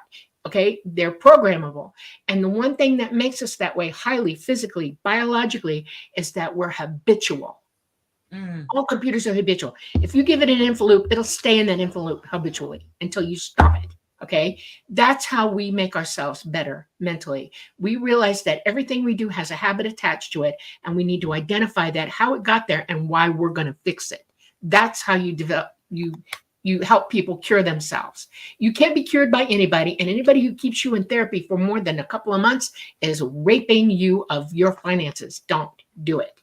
That's the most important thing. Now, there are people who are mentally or physically mentally ill, like, schizophrenics and stuff. That's a brain problem, and it causes that to happen. But they know the difference, and that's not really curable. It is treatable, and they do that. But most of them are on the streets. Why? Because they can't make money off them like they can everybody else. See what I'm saying? There's a lot of truth to that. Yes, absolutely. And I've seen film after film after film of this actual phenomenon going on, and they're pulling their skin off, biting their arms, tearing their skin. I mean, it's insane to me. And then they come to, and oh no, a demon did it. A demon did this to me. And they'll convince everybody that it's true, but it's not. They did it to themselves. I think that's true in some cases, but I don't think that's true in all. I want you to prove me wrong. Prove me wrong. I dare you to prove me wrong. There is no film of anybody ever being ripped to shreds. There is not. There are films of people. There are spirits that produce are hostile, that have put people down the stairs. There's a big, long history of tradition of people who have bite marks and scratches. And if you go to look at some, the bite marks, if you take a cast of the teeth and you put it up against the bite mark, it's them biting themselves. There's no film of that. None. Yes, there is. None. There absolutely is. Tell me one. People have had scratches on their backs where they cannot reach. It is very well verified. It actually occurred. It does happen. No. Do push people downstairs. I'm going to defy you. I'm going to challenge you. I'm going to tell you you're wrong until you prove it to me. If you think you're so right, prove it to me. Yeah, well, and I'll prove to you what I've got, because I do have proof. Yeah, well, I'm trying. I'm trying to tell people that this is what I've learned, and you may disagree. That's fine. No, because you can't prove yourself right or wrong. Yes, I can. Then prove it to me. Absolutely. I will show you pictures of my presence without proving it to me first. Yeah, well, if you're going to prove, if you want them to believe in this, Dolly, I'm allowed to disagree because this is what you are. But I'm allowed to challenge you as well. Yeah, and I'm allowed to finish my thought. Sure, you are. Okay. You did 10 times. No, you're not letting me. What I'm saying is that evil spirits do exist. There are cases of people who've been pushed downstairs. This is not them doing that to themselves. There are cases of people who've been scratched and bitten. I don't think this is them doing it to themselves. There are cases reaching back hundreds of years. Yes, I think what you're describing does happen, but I'm not willing to say that all of this is the person doing that to themselves. I'll tell you a secret. There are bad spirits that do exist that do attack and when people. you work with them and you get them to the point where did you get touched and you reacted badly and that's why you fell, and they finally come to it and realize, yeah, I did. I threw myself down the stairs trying to get away from them. They weren't pushed. They were intimidated. There's a difference. There's a huge difference. We have to understand that we're physically in control of ourselves, and nothing can physically overcome you on this planet, in this earth, in any way, unless they take a knife and stab you or physically come at you. No spirit or entity has that power of control over you. They can make you feel like you're being touched, and it will shove you emotionally off the stairs. That does happen, but you won't. And there are cases of people who have been pulled. I interviewed a lady at work who was about to step off the street. Something grabbed her and pulled her back, and a truck came and got her. Spirits do have the ability to affect the physical environment. That was something else other than a spirit. Literally, that was a light being, and we have them around us constantly, and that can happen. They have the ability to pull us back physically, but they are in helping us, not hurting us. They wouldn't dare scratch you if anything happened to it. Every time, you have to understand the depth of fear in humanity. Okay. And if you're walking down the street or you're at the top of your stairs and you feel something brush you or touch you, you are going to freak I'm not even going to use the terminology. You're going to freak out.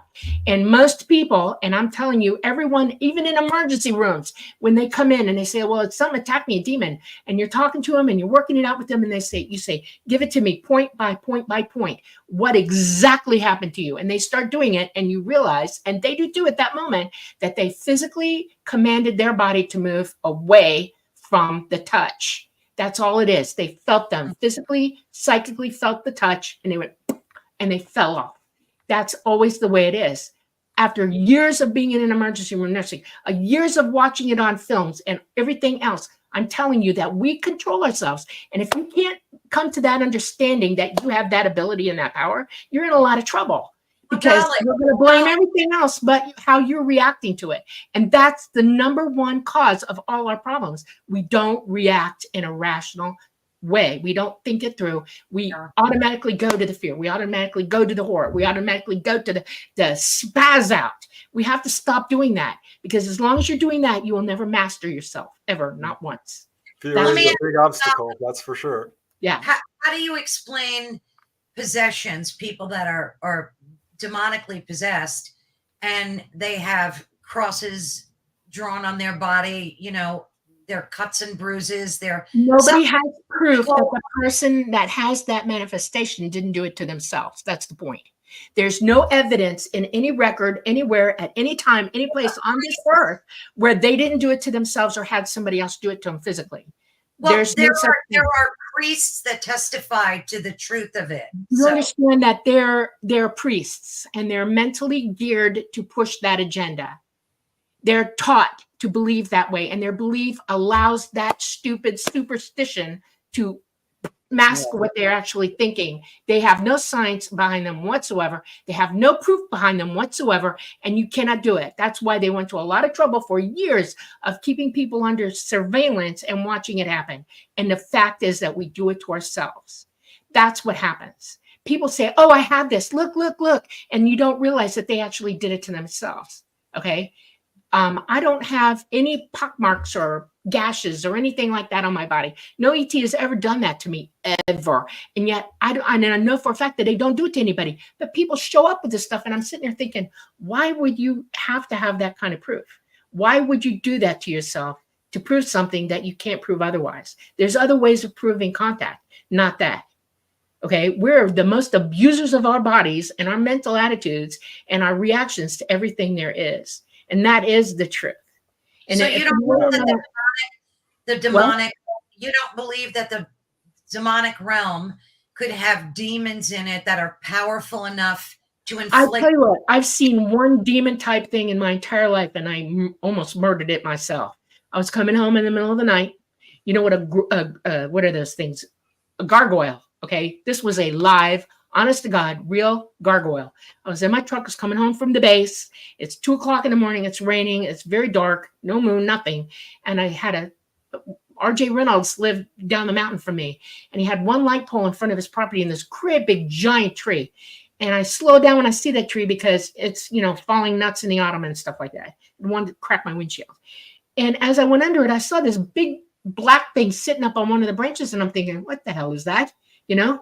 And the closer I got, it jumped off the branch, slammed into my windshield with claws. It went down my windshield. There was proof. There was claw marks on it. Slid down the hood of my car because it was wet and fell down in front. Well, guess what I did? I punched the gas. It's like, no, because it was a gargoyle with little gargoyle wings and everything, but it was big. It probably weighed 80 pounds. That's how big it was.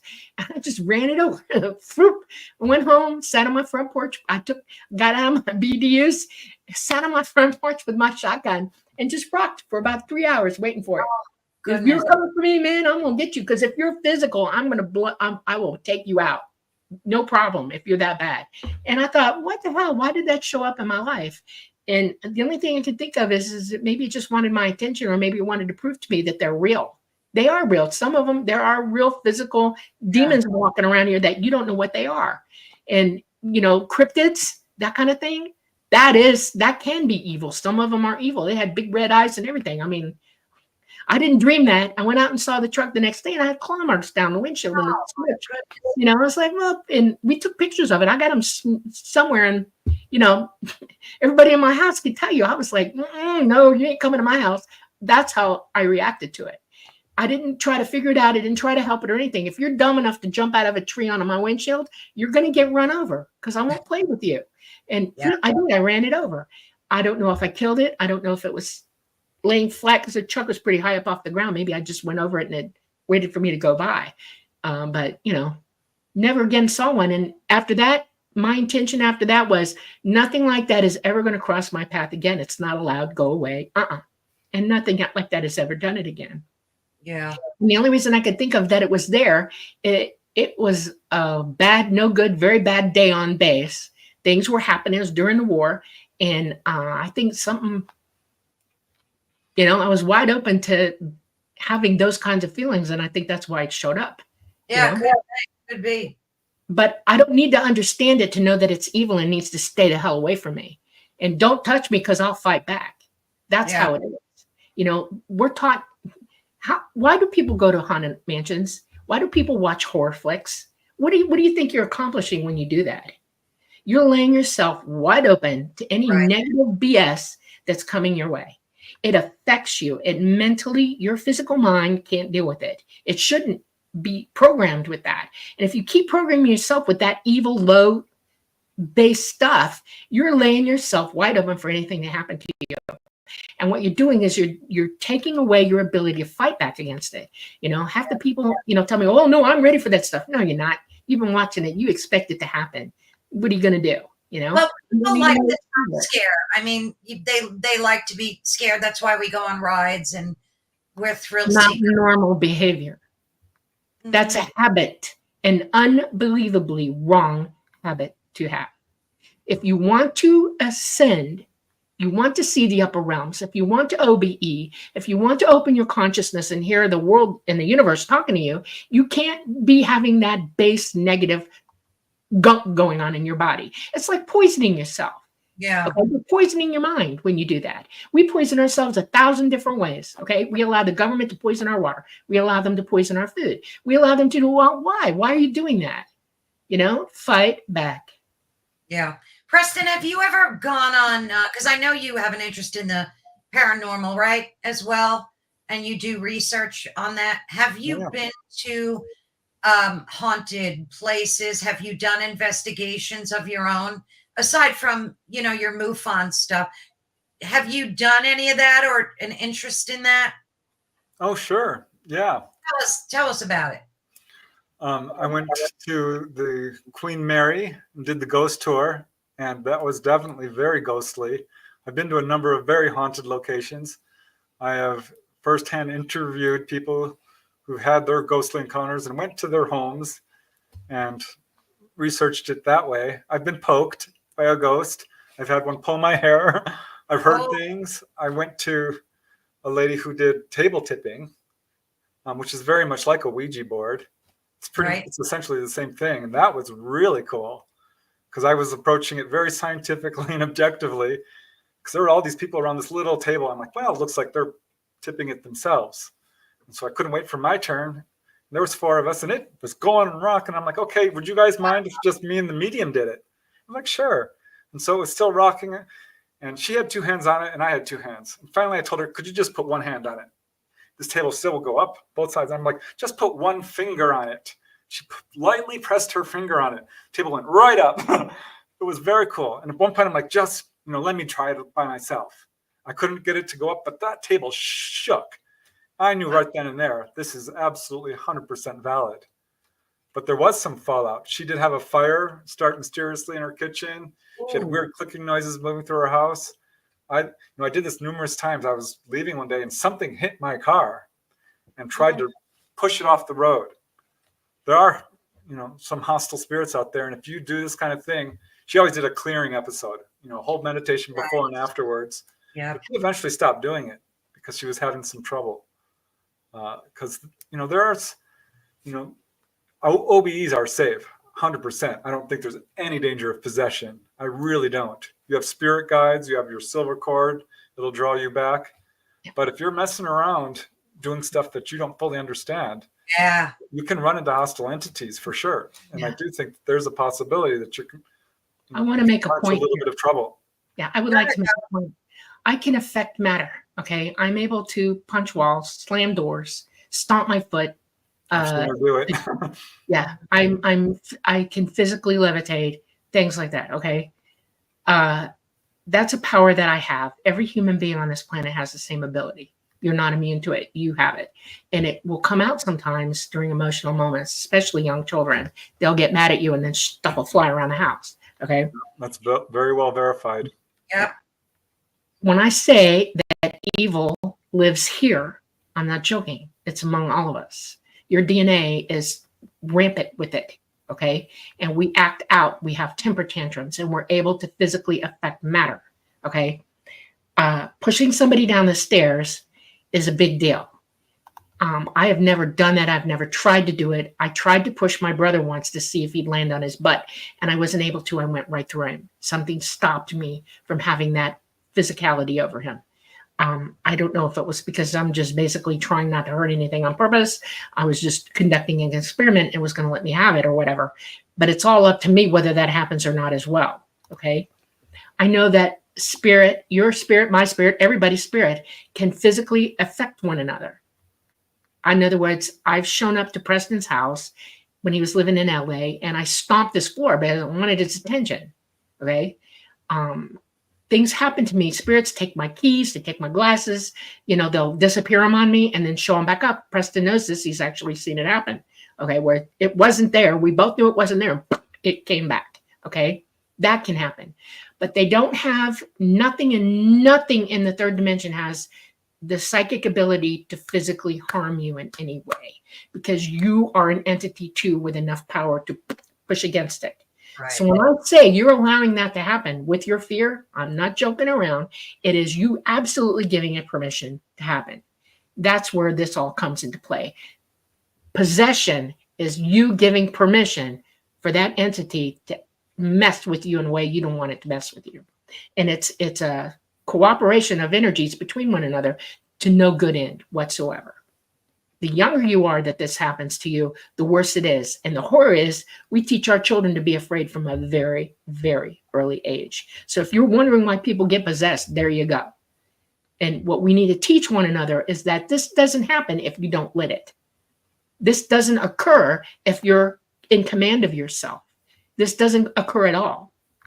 If you understand what everything is from a very early age, then you know better. It won't happen to you.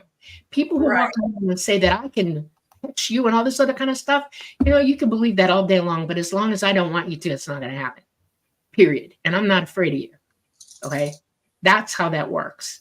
We take vengeance and violence to abilities where we act out with no concern of anybody else, no empathy whatsoever, and we physically start destroying one another when we don't realize that we're doing it psychically as well, okay? Please put those two concepts together because they exist in the same place.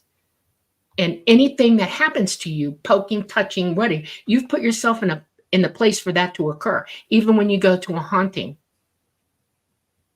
you allow these things to occur to you. That's the point. That's how positive, and that I know this because I'm capable of it. I know what I can do with it. And I've never, ever designed to hurt anyone. I tried to push my brother once and I learned rapidly, oh, no.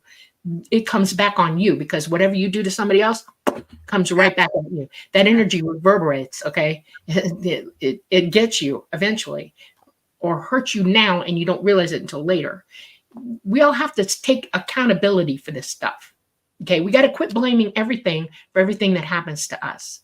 We have to be in control of ourselves. We have to be aware enough to understand that we're just as capable of this stuff as everything else and not say, oh, this did it to me. No, you allowed it. You let it happen.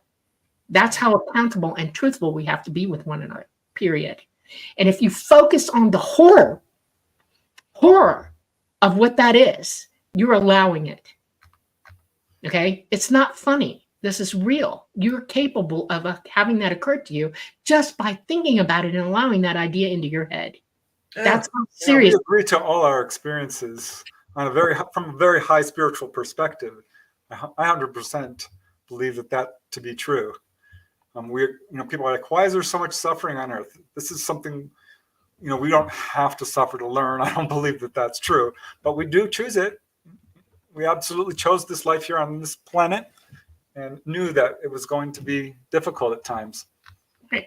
And that it's a way to learn. We can learn from people who are evil or evil entities. But don't we learn some of our, most profound lessons through suffering? I mean, that's there's been my difference between evil and suffering. I'm sorry, there is. Okay, suffering has nothing to do with evil. I was referring to what Preston was saying, that you don't have to Well, the suffer to simplest learn. form of that is if there's a fire and I stick my hand in, it's going to burn me. It's going to hurt. I'm never doing that again. I'm not Right, stupid. Okay. right. So, yeah, suffering can teach you many things. People who have cancer or broken bones or smashed bodies or whatever are learning something profound. And there is in the lesson of that, and I can speak to this personally, is that it's how you're responding to that pain that is infinitely the lesson. Okay. You can either respond to it by woe is me, or you can Right. respond to it by I'm getting on the other side of Right. this one way or the other. I'm fixing this. Okay. That's what we're here to do, to realize that we have strength. Your strength, your ability is all key here. And you're taught here what you're capable of. It's the biggest proving ground there is in the third dimension, period. Okay. And what makes you wise is understanding what that really is. Right. So suffering, if you suffer on purpose, well, that's your choice. You chose, and how you respond to that choice is infinitely more important than if it just happened to you, if it came out of nowhere. Okay. I mean, if I choose to trample my own hand or stick a nail through my hand and that really hurts, and I've learned that lesson, what have I really learned? That I'm capable of sticking a nail through my hand and hurting really bad. But what do I get out of it? Self-mutilation is not a thing. There's not a real lesson in there. You're lowering your wisdom there. Don't do it in the first place. You should have known better in the first place. Humans are born with an innate instinct to survive and to be preservatory to our bodies and ourselves, right? Okay, don't deliberately go hurt yourself is a dumb thing to do. That's not a lesson I would want to learn in any lifetime. Don't do it. No, of course not. Yeah. I mean, there's a lot of stuff that happens to us that we don't want or plan on. And right. And those are genuine lessons that come at you, and they usually come out of nowhere. And how you respond to it is key, absolutely key. One of the worst things that ever happened to me is my brother and I were playing chicken on the bikes, okay, on asphalt. Neither one of us chickened out, and I weighed more than he did, and I went sliding down the road on my left side. I'm left-handed, oh joy, and it took me out from my nose to my toes. I mean, skinned myself really good. I remember my mother coming in the room and saying, "There's not a lot we can do for you." They were pouring saline on me. She had a fan in the room. And back in those days, in the early 60s, they didn't know how the heck to stop that kind of pain. They didn't know that there was putting a gel, on your skin and stuff like that to take the heat out of it and give you an aspirin to help your body deal with it. So I laid there probably for 2 straight days in abject agony. I complained to no one. I didn't get mad. I deserved what I got. And I learned that was a stupid, foolish thing that I did. And this didn't happen to me out of nowhere. I got what I deserved. Okay. And I learned that pain was never going to be forgotten by me for my life. And that I would consider everything I did physically after that. That if you're going to walk into a trap, do it knowingly, not unknowingly. And I knowingly walked into that one. And that's not a good thing to do. And I didn't blame anybody but me. And I felt bad. Accident though, Dolly? I mean, you didn't plan for that to happen. I don't think Yes, I did plan for that to happen. I knew I was on asphalt. I'm an intelligent human being. I knew what that would do to me. I was wearing shorts and a t-shirt, a tank top. Okay, that's why it took most of me out. My little brother, I was responsible for him. We were playing hooky from school that day. Wrong number 2. My mother went to the store with him, said, "I'm coming back." I was responsible for him. Guess what we did? We went out and played hooky on the bikes, playing chicken. My fault again. So I was beating myself up all over the place, realizing that I made very poor choices, and it didn't happen out of anywhere. This wasn't an accident. It was planned, and I should have known better. Yeah, accidents are kind of a misnomer. In fact, police officers, they stopped calling them accidents. They call them collisions. Yes. There's a series of events that lead up to it. The Titanic sinking was foreseeable. If there was a series of unfortunate events, do we call it an accident? Yeah, we call it an accident, but there's sort of a misconception about what an accident actually is. On some level, we have forethought. Permission. We're totally aware of it. When we're like, boy, that was unfortunate, but is it absolutely unforeseeable? Probably not. Oh my goodness, I'm kind of like freaking out about that, because about 4 weeks ago, I was making my bed and my foot got tangled up in a sheet. Long story short, I ended up tripping backwards and my side hit a piece of furniture and I broke a rib. And it was misery for weeks. So was that not an accident? Was that I don't something know. I Did you did? learn anything from it? No, you had to be very mindful of the fact that you were in close quarters. That's the point. Know where your body is and what it's doing at all times. Yeah. There's a saying We that sometimes ET choose has, yeah, things that right, might seem like, boy, why did I would I ever choose this? But you yeah. can actually learn from these events. Yeah, it teaches you to be fully aware. Awareness comes in many different forms, and you have to learn to be aware of your surroundings. Yeah. ET taught me this, and so did my dad. My dad was an airborne ranger, and he learned it the hard way. Okay, they taught it me the easy way. Know all that is knowable, and then proceed. So I know if I'm going to my room and I got close quarters making a bed, and I can trip, I'm going to watch every step I make while I make that bloody bed. I'm not going to be thinking about 200 things or letting what Sally said the other day piss me off while I'm making the bed. That's mindfulness, and that's part of awareness. That's so true, Dolly, because it's like my sister's always telling me, be situationally aware, like, especially when we're out in New York City or something. Yeah. She's like, she's got her radar 360. But after I got up, I knew I broke my rib. And the very first thing I said was, okay, universe, what lesson is there for me to learn today? I was like, because I don't get it. Like, there's no lesson here. But over the weeks, you do discover that there's a lesson in there. Right. Which rib, on the right or the left? Right. It was the 12th one, the 12th rib. Sometimes it might be you just saying, you know what, I'm working too hard. I need to lay down and take a break. Yeah. Yeah. Yeah. I'll tell you who's emotionally and situationally aware of everything he does, and that's Preston. He more than I ever thought of being. I've never broken a bone. Never, not in his life. Oh, I've broken every bone I got. Okay. Oh, yeah. There's no move he makes or anything that he does deliberately does that hasn't been carefully thought out, or he's working on it as he's doing it. He's mindfully aware of 100% of the time. I wish I was as aware as he is. That's one of the awareness factor on him that is out there. It's like, God, I could only be that good. Seriously. Wow. The dumbest thing I ever did was I was twirling. I did a twirl with socks on my feet on a carpet. Do you know how stupid that was? Guess what I did? I broke my shoulder. I started doing my rotator cuff, and I was like, "Well, crap," When was that, Dolly? How old were you when you did that? About a year and a half ago. Oh my goodness! Yep. Stupid old me. I knew better, and I did it. I got some questions in from chat. I see these good questions. Go ahead. Let's go for it. We have like 9 minutes left. Yeah, that's why here's one from Leah, which I think is a good question. Do animals leave their body even though they know imminent pain or death is happening? Yes. And this is true for people. There's a study of people who've fallen off cliffs and survived. A good number of them went out of their body before they hit the ground and came back. Wow. And I think this is something we see with a lot of people in car accidents. We're saying, gosh, everything seemed to move in slow motion. This is you starting to dissociate. Yep. So You're leaving the body. You're getting ready to tank. Bye. You're not going to hang around for that. Not at all. Yeah. All right. Can I bring out some more questions? Oh, go for it, Preston. Cool. All right. Because I like this one too, from Andrew Rollins. I'm a ball of light instead of having an astral body when traveling to meet with glowing Nordic-looking beings. But once I get there, I have the light body or astral body. That's because our true form is actually light. Dolly's talked quite a bit about this, but we can assume any form you want, especially when you're astral. Yeah. Yeah. If you're out of body, you can assume anything you want. Yeah. You show off the way you want to be seen is what it is. If you're trying to communicate with somebody you don't necessarily want them to see as your ball of light, you'll show them, whatever form you want to be in. All right. Here's another one, which I think we already answered.